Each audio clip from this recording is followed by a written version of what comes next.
Hallelujah. यावेळेस आपण प्रार्थना करू। स्वर्गीय पिता, प्रभू येशूच्या नावामध्ये आम्ही सर्व लेकरं मिळून तुझ्या नावाला गौरव देतो। पुन्हा एकदा तुझ्या दैवी उपस्थितीमध्ये तुझं वचन ऐकण्यासाठी आम्ही सगळे लोक तयार आहोत। पवित्र आत्मा, तू आमच्या हृदयाची भेट घेत आहेस, त्याबद्दल हृदयापासून तुला गौरव देतो। पुन्हा एकदा प्रभू आमच्या संग बोल, एक एक शब्द आमच्या जीवनासाठी प्रभू येशूच्या नावाने लॉर्ड आशीर्वादित कर आणि आम्हा प्रत्येकाला तुझ्या गौरवासाठी सेवा कार्य करण्यासाठी आमच्या विश्वासाची वाढ कर।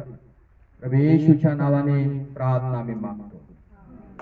बोलो येशू मसीह की या। परमेश्वराच्या पुन्हा आपण वचनाकडे जाऊया आणि आज लूक शुभवर्तमान अध्यायाकडे आपण जाऊया। आपण शिकत आहोत आत्मिक जीवन, आत्मिक जीवनाचं युद्ध। विश्वासू लोक या युद्धामध्ये प्रभू येशूच्या नावात विजय जीवन जगतात। लूक शुभवर्तमान अध्याय क्रमांक 10 कडे आपण जाऊ आणि वचन क्रमांक 19 आपण वाचूया।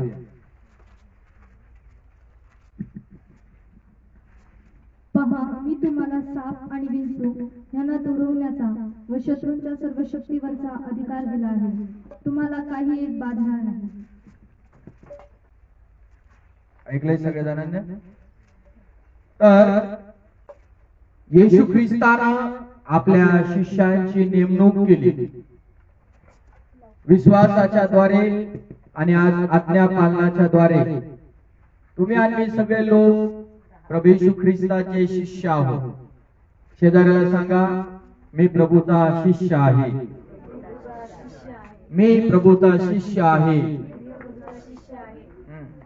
आणि जे शिष्य आहेत त्यांना प्रभूचं काम करणं फार गरजेचं आहे। कारण शिष्य जे आहेत नेहमी प्रभूच्या कामामध्ये त्यांनी व्यस्त असणं गरजेचं आहे। शिष्यांच्या डोक्यामध्ये नेहमी एक गोष्ट असावी की प्रभूची सेवा, लोकांची सेवा, जनतेची सेवा, लोकांना शैतानाच्या दुरात्म्यांच्या शक्तीपासून त्यांना मुक्त करणं आणि परमेश्वराचा योग्य सुसमाचार लोकांपर्यंत घेऊन जाणं, लोकांच्या समोर सत्य मांडणं, लोकांना सत्य प्रकट करणं आणि लोकांना बंधनातून मुक्त करणं हे शिष्यांचं मेन कर्तव्य आहे। आणि मग आज तुम्ही आणि देखील आध्यात्मिकरित्या परमेश्वराचं वचन ऐकणारे लोक आहोत, वाचणारे लोक आहोत आणि त्याप्रमाणे जीवन जगणारे देखील लोक आहोत। आमेन। तर वचनामध्ये तुम्हाला आणि मला बघायला मिळतं, ऐका, मी तुम्हाला साप आणि विंचू, साप पाहिला ना? हा किंवा नाही? विंचू पाहिला का? बर, दोन्ही गोष्टी काय दर्शवतात तुम्हाला मला सांगा। सापाचं काम काय? बोला बोला, काय करतो?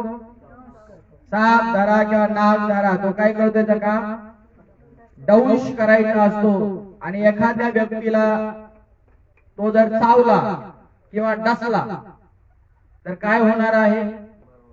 तो मनुष्य एक्सपायर होतो, मरून जातो। सापाचं विष आहे त्या माणसाच्या कुठं जिथं चावेल त्या ठिकाणी त्याचा डेथ होऊ शकतो। कधी कधी एखादा मनुष्य हा वाचला जातो। आणि म्हणून या ठिकाणी तुम्हाला मला दुसरं एक दाखवलेलं आहे, त्याचं नाव आहे विंचू। काय आहे? विंचू काय करतो सांगा मला? दंश करतो। कुठून? पाठीमागच्या बाजूने। किती लोकांना चावलाय तो? हा, सरळ करा। चावलाय ना? बर, साप चावला त्याचा परिणाम आणि विंचू चावला त्याचा परिणाम काय? साप चावला तर माणूस मरेल आणि विंचू चावला तर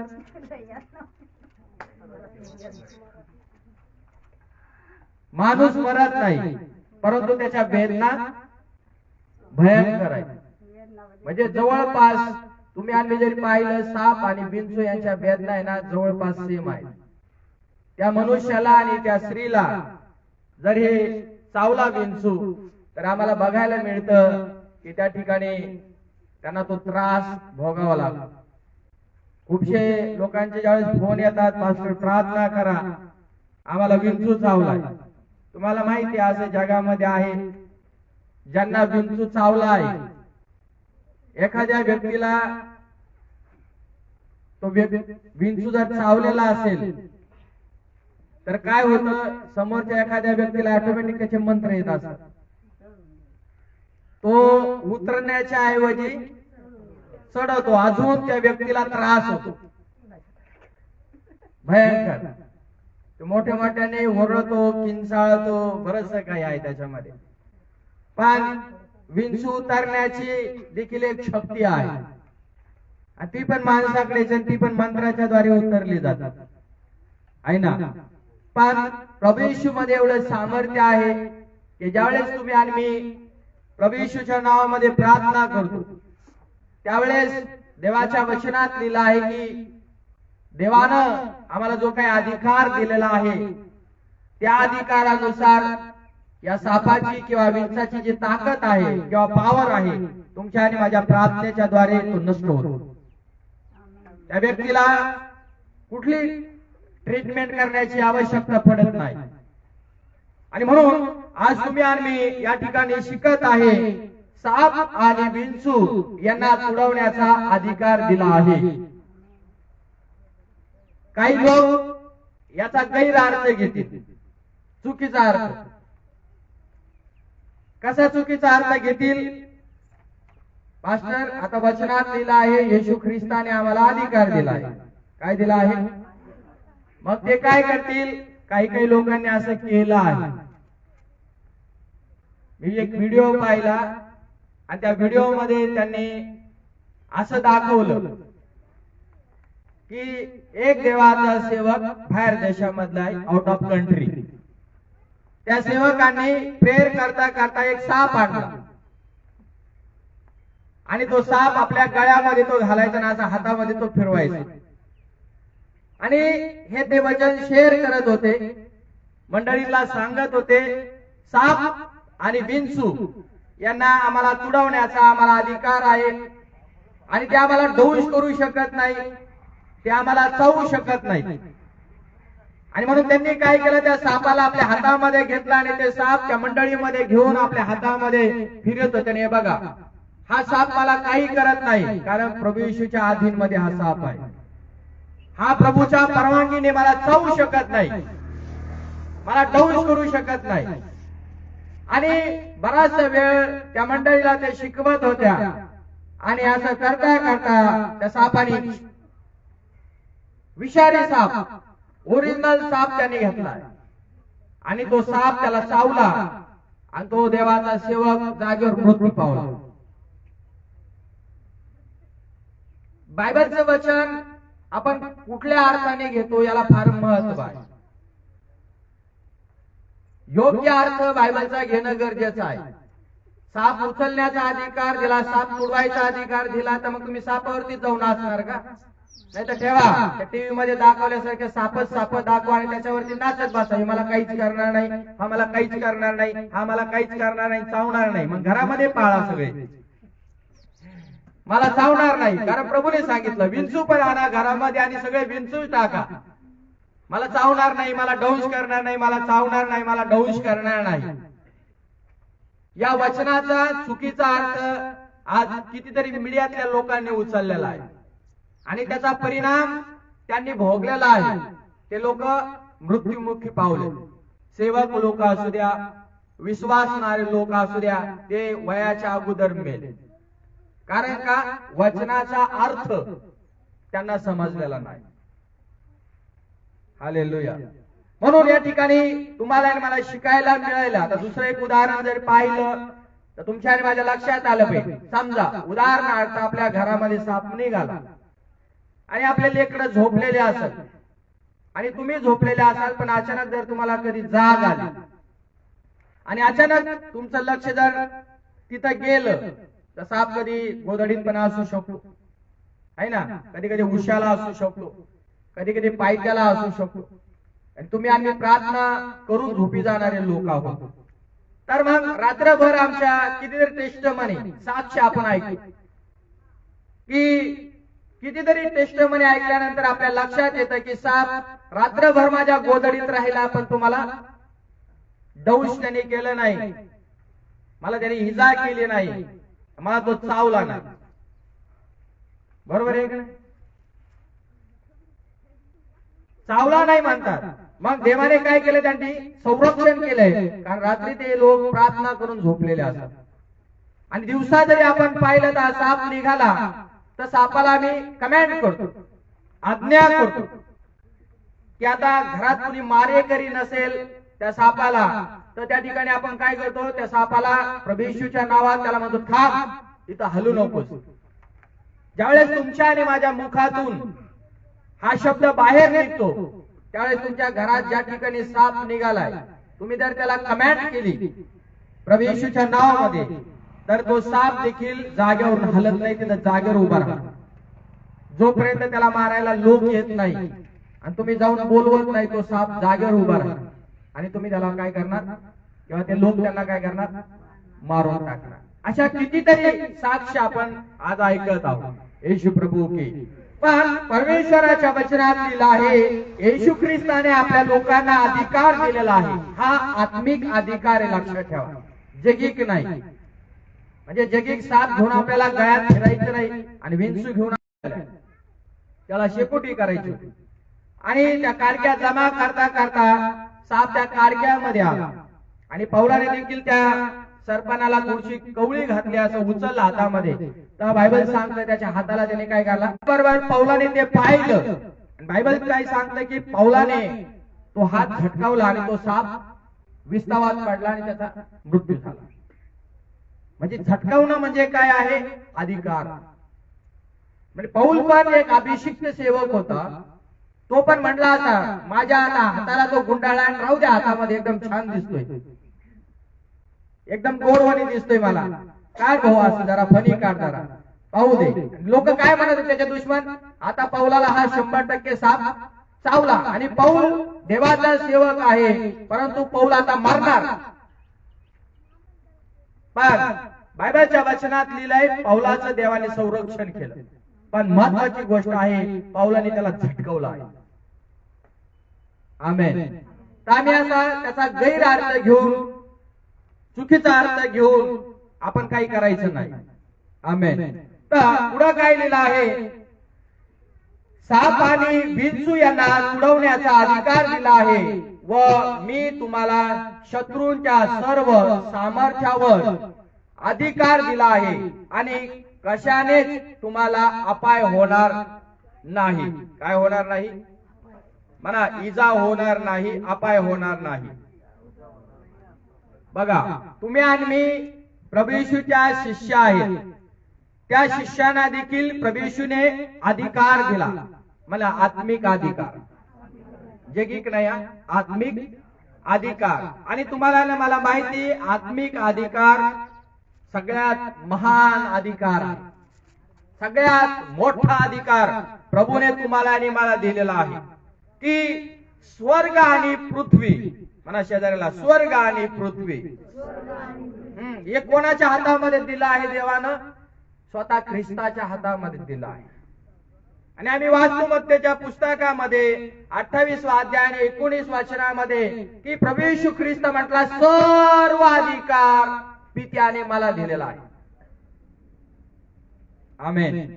सर्व अधिकार पित्यानं, येशू ख्रिस्त म्हणतो, मला दिलेला आहे. आणि तो अधिकार प्रभू येशू ख्रिस्त म्हणतो, जो माझ्यावरती विश्वास ठेवतो, आमेन, माझी सेवा कार्य करतो, माझ्या पुढे गुडघा टेकतो आणि मला त्याचं जीवन समर्पण करतो, त्या प्रत्येक व्यक्तीला माझा आत्मिक अधिकार मी त्याला दिलेला आहे.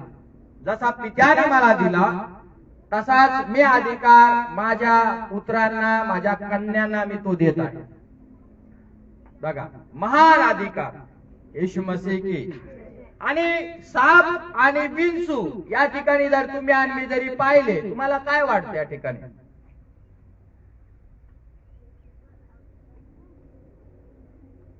काय वाटतं तुम्हाला? काय वाटतं साप आणि विंचू बद्दल तुम्हाला काय वाटतं एकंदरीत? नेमकं कशाचं ते दर्शक असू शकतात? नेहमी लक्षात ठेवा,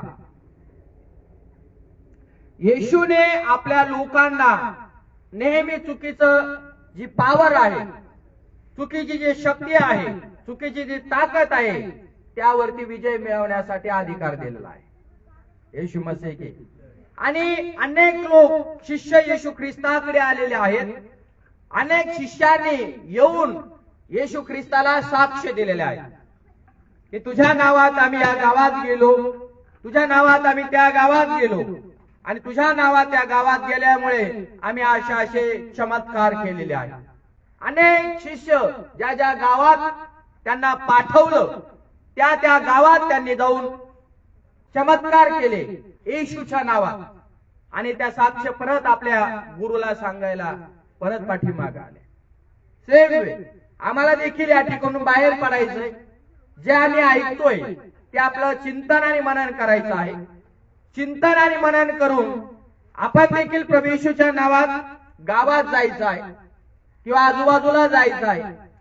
जे लोक पिडलेले आहेत, जे लोक बांधलेले आहेत, जे लोक खेचलेले आहेत, अशा लोकांना प्रभूने तुम्हाला आणि मला सोडण्याचं सामर्थ्य दिलं आहे. म्हणा सगळेजण आमेन. काय दिलं आहे? मेरा सामर जो यीशु ख्रिस्त है, उसमें सब कुछ मैं कर सकता हूँ. बोला, मेरा सामर जो यीशु ख्रिस्त है, उसमें सब कुछ मैं कर सकता हूँ. तो माझं सामर्थ्य आहे, आणि त्या येशू ख्रिस्ताच्या नावात मी सर्व गोष्टी शक्य करणारा मनुष्य आहे. म्हणा सगळेजण आमेन. मग साप आणि विंचू सर्व प्रकारचे दुष्ट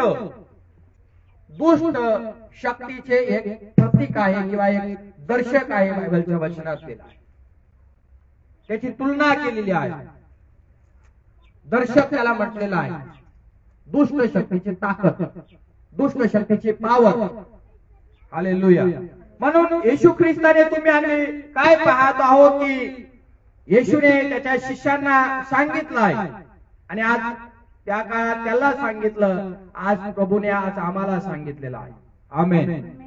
की तुम्ही आणि मी तुमच्या आणि माझ्या जीवनात आध्यात्मिक अधिकाराचा उपयोग करणं फार महत्वाचं आहे. आमेन. शैतान जो आहे किंवा दुष्ट आहे, त्या दुष्टाच्या शक्तीवर तुम्हाला आणि मला प्रत्येकाला विजय मिळवता आला पाहिजे. मला सगळेजण आमेन. सगळेजण म्हणा आमेन. तुमचं आणि माझं रक्षण तुम्हाला आणि मला स्वतःला करता आलं पाहिजे, की कुठलीही दुष्ट ताकद माझ्या जीवनावरती मला हल्ला करू द्यायची नाही. त्या दुष्टाच्या ताकदीपासून, त्या शैतानाच्या ताकदीपासून पहिल्यांदा मला बचाव करता आलं पाहिजे. आत्मिक जर अधिकार देवाने दिला तर मला स्वतःचा बचाव करता आला पाहिजे.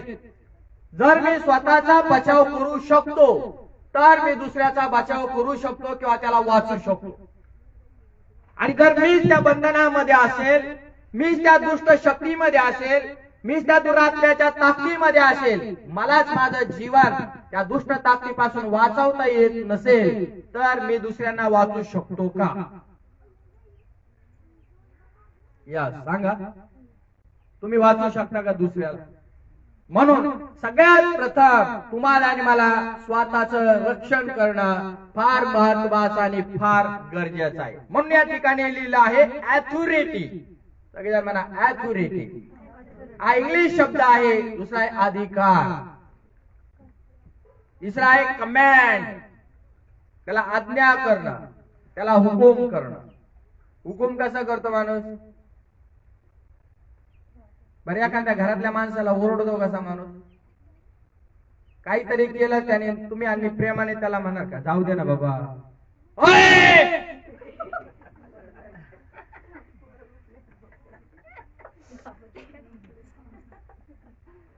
अधिकार त्याला म्हणतात कमॅन्ड.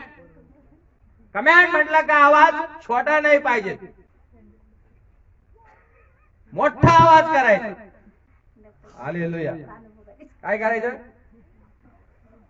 हा, आज्ञा देण्याचे किंवा अधिकार वापरण्याचे, अधिकार किंवा अधिकार. ऐकलंय सगळ्यांनी? आज्ञा द्या. दुरात्म्यांना ध्यान द्या. दुरात्म्यांना, अशुद्ध आत्म्यांना, शैतानाच्या शक्त्यांना ज्या माणसांमध्ये, ज्या स्त्रियांमध्ये तो व्यसनांमध्ये असेल तर दुरात्मा काम करणार आहे. अजून कशाच चुकीच्या गोष्टीमध्ये काम जर तो करत असेल तर त्याच्यामधली शक्ती ती काम करणारी आहे. तो मनुष्य कधीच वाईट गोष्टीकडे फिरत नसतो, पण त्याला कुठली तरी ताकद आहे, कुठली तरी पॉवर आहे. ती पॉवर त्या माणसाला आपल्या कब्जामध्ये, आपल्या ताब्यामध्ये घेते आणि ती पॉवर त्याला त्या ठिकाणी ओढून आणते. म्हणून लोक त्या ठिकाणी पळतात दारूच्या दुकानाकडे, मटक्याच्या दुकानाकडे, खून करायला, चोरी करायला, नाश करायला, हत्या करायला, लोकांना फसवलं. नाही तर कोणाची इच्छा आहे की आपण खून करावा आणि 5 वर्ष जेलमध्ये जाऊन बसावा? वाटतंय का कोणाला? कोणालाच वाटत नाही की कोणाच्या माणसाचा किंवा स्त्रीचा आपण मर्डर करावा, चोऱ्या कराव्या, कोणालाच वाटत नाही. पण कुठली तरी शक्ती आहे, ती शक्ती त्या माणसाच्या जीवनावरती ताबा मिळवते आणि ती शक्ती त्या माणसाला किंवा त्या स्त्रीला ते करण्यास काय करते? प्रवृत्त करते. आणि म्हणून त्या ताकदीच्या विरुद्ध ही आमची लढाई आहे.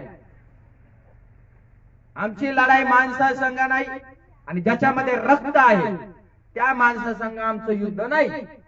आमेन.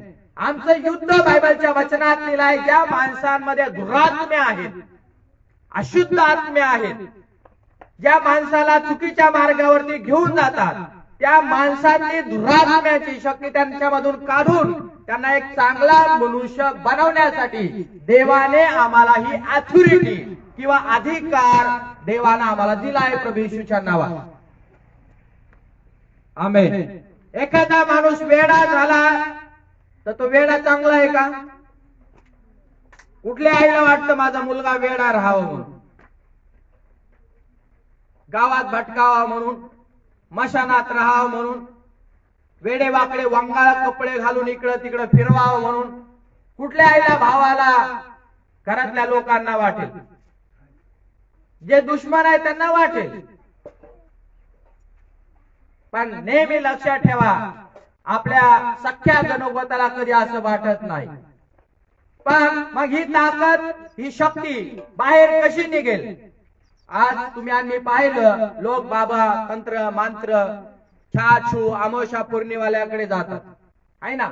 अनेक लोकांकडे जातात की माझा मनुष्य बदलावा, स्त्री बदलावी, याने असं केले, त्यांनी तसं केलेलं आहे, तो बदलावा. त्यांचे प्रयत्न असतात. याकडे गेल्यानंतर तो तरी मोकळा होईल, तिकडे गेल्यानंतर तो तरी मोकळा होईल, म्हणून ते दोऱ्या घालतात, जाणत्याकडे जातात, अनेक लोकांकडे जातात, उतारे पातारे लिंबो सगळं काही करतात. पण तो माणूस आणि ती स्त्री कधीच सुधरत नाही. ते काय काय करतात, मारतान हाणतान सगळं काही करतात, तरी पण ते लोक सुधरत नाही. शेवटी अशा लोकांच्या मध्ये जी दुरात्म्यांची ताकद आहे, अशुद्ध आत्म्यांची ताकद आहे, तिला जर कोणी बाहेर काढणारा असेल त्याचं नाव प्रभू येशू ख्रिस्त आहे. म्हणा आमेन. त्या माणसाला शान करणारी एक ताकद आहे, बायबल सांगते त्याचं नाव प्रभू येशू ख्रिस्त आहे. आणि ती ताकद आज तुमच्या आणि माझ्यामध्ये देवाने टाकलेली आहे. म्हणून आज तुम्हाला आणि मला यातून शिकायचं आहे, अधिकार किंवा कमांड किंवा आज्ञा करणं आहे. काय करणं आहे? म्हणा आज्ञा करणं आहे. आणि म्हणून तुम्हाला आणि मला या ठिकाणी बघायला मिळतं परमेश्वराच्या वचनामध्ये सैतान आणि सैतानाच्या सर्व शक्तीवर तुम्हाला आणि मला व्हिक्टोरी विजय मिळवायचा आहे. काय मिळवायचा आहे? साप आणि विंचू घेऊन फिरायचं नाही, त्यांच्यावरती विजय मिळवायचा. म्हणजे काय? ती दुष्ट ताकद आहे. त्या दुष्ट ताकदीला प्रभू येशूच्या नावात तुम्हाला आणि मला कमांड करायची आहे. तुमच्या घरात जरी ताकद काम करत आहे मुलाच्या जीवनात, येशूच्या नावात म्हणाला, हे दुरात्म्यांनो, हे अशुद्ध आत्म्यांनो, माझ्या मुलातून प्रभू येशूच्या नावामध्ये मी कमांड करते, निघ बाहेर. तुम्ही ज्यावेळेस अशी कमांड कराल, आज्ञा कराल अधिकारानं, त्या अधिकार प्रभूने तुम्हाला दिला, त्याचा जर तुम्ही यूज कराल, वापर कराल, तर सैतान तुमच्या मुलाला सोडून निघून जाईल. पण तुम्ही म्हटले माझ्या शक्तीने, हे बाबा निघणार, निघणार नाही ते. कारण तुमची ताकद आणि माझी ताकद, आपल्या शक्तीवरती तर दुरात्मा आणि ते भूत अशुद्ध आत्म्याची ताकद कधीच बाहेर निघत नसते. आणि म्हणून तुम्हाला आणि मला जर विजय जीवनामध्ये पाहिजेत असाल या शक्तीवर, तर तुम्हाला आणि मला येशू ख्रिस्तावरती विश्वास ठेवणं फार गरजेचं आहे आणि त्याचा अधिकाराचा उपयोग करणं फार गरजेचं आहे. ही दुष्ट आत्म्याची ताकद किंवा अशुरी शक्ती त्याला म्हटलं गेलेलं आहे. कोणती शक्ती? असुरी शक्ती. कधी ऐकलं का नाव? असुरी शक्तीची प्रतीक किंवा त्याचं दर्शक या ठिकाणी म्हटलं गेलेलं आहे. मग देवाच्या वचनामध्ये तुम्हाला आणि मला बघायला मिळतं, येशू त्यांचा उल्लेख आपले शत्रू असा करून देत आहे. या शक्तीला काय म्हणतो? शत्रू. मला सांगायचं शत्रू. हे काय? आमचे अशुद्ध आत्मे आणि अशुर आत्म्याची शक्ती, साप आणि विंचू त्याचं दर्शक, हे आमचे शत्रू आहेत, हे आमचे दुश्मन आहेत, आमचे हे वैरी आहेत. येशू या ठिकाणी हा शब्द वापरला आहे, शत्रू. हालेलुया. जो शत्रू जो आहे नेहमी द्वेष करण्याचं काम करतो. हालेलुया.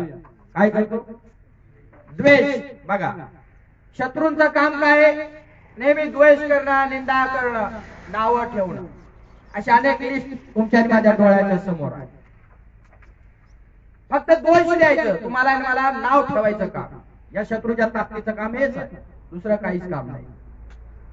तुमचं आणि माझं चांगलं जीवन चाललेलं या दुष्ट शक्तीला कधीच आवडणार नाही. म्हणून तो तुमच्या आणि माझ्या जीवनात नेहमी नाव ठेवण्याचं काम करेल. मग तो माणसाच्या द्वारे पण नाव ठेव, कारण तो त्या माणसामध्ये शिरल्याशिवाय तर नाव ठेवू शकत नाही ना. कुठल्या तरी माणसाचा तो वापर करणार. का शैतान डायरेक्ट येणार अकराळ विक्राळ रूप घेऊन आणि तुम्हाला प्रियालय बावळट असं म्हणाल का? नाही नाही, अकराळ विक्राळ रूप घेऊन तुला असं करीन का? तूच तूच तूच तूच तूच नाही ना. शैतान काय करतो? कुठल्या तरी माणसांमध्ये शिरतो आणि त्या माणसाचा किंवा त्या स्त्रीचा तो प्रियाला छडण्यासाठी किंवा तिला त्रास देण्यासाठी, तिला खचवण्यासाठी ती माग बसली, तिला नाव ठेवण्यासाठी, तिला खचवण्यासाठी उपयोग करतात. हालेलुया. म्हणून आपला द्वेष करतो आणि आपली इजा करण्याचा प्रयत्न करतो, अशी त्याची ओळख आहे बायबल सांगते. म्हणजे देवाच्या निर्मितीला काय करायचं? नेहमी नेहमी काय ठेवायचे? नाव ठेवायचे. नेहमी दोष द्यायचा. हे कोणाचं काम आहे? म्हणा, माझ्या शत्रूचं काम आहे. माझ्या शत्रूचं काम आहे. शेजाऱ्याला सांगा, तुझ्या शत्रूचं ते काम आहे. नेहमी इजा करणं, जखम करणं, कुठली तरी बारीक जखम करून द्यायचं आणि मग ते म्हणतात ना, हिल्लाळीला दुःख झालं आणि खाजू खाजू लाल केलं. छोटी जखम आहे, एकदम नॉर्मल जखम करून देतो आणि आपण त्याच्यावरती खाजीत बसतो आणि मग आपण पाहिलं तर हळूहळू हळूहळू हळूहळू ती जखम काय होती? मोठी होत असते. सैतानाचं हे काम आहे, थोडी जखम करून द्यायचं. आपण छान संधी दिली का तो तशी जखम देतो करून आहे ती आपण मोठी मोठी करत चालतो. म्हणून आपल्याला ॲथॉरिटी किंवा अधिकाराचा उपयोग करणं फार महत्वाचं आणि फार गरजेचं आहे. देव प्रत्येक विश्वासणाऱ्यांना आध्यात्मिक अधिकार